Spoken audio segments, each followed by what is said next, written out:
ఒకరోజు పీతకి సముద్రంలో బోరు కొట్టి అలా ఒడ్డుకి షికారుకొచ్చింది. అలా నడుస్తుంటే తన పాదముద్రలో తనకే చాలా ముద్దొచ్చింది.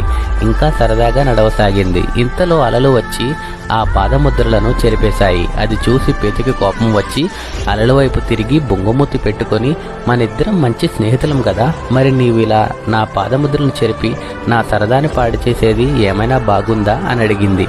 అందుకు అలా పీత వైపు చూసి నవ్వుతూ, అయ్యో నిన్ను బాధ పెట్టాలని నేను ఆ పని చెయ్యలేదు. నీ పాదముద్రను అనుసరిస్తూ ఒక జాలరి నిన్ను పట్టుకోవడానికి వస్తున్నాడు. అతనికి నీ జాడ తెలియకుండా అలా చేశాను అని చెప్పింది.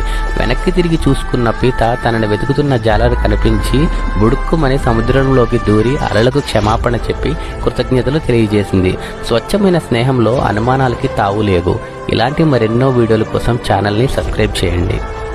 ఒకరోజు పీతకి సముద్రంలో బోరు కొట్టి అలా ఒడ్డుకి షికారుకొచ్చింది. అలా నడుస్తుంటే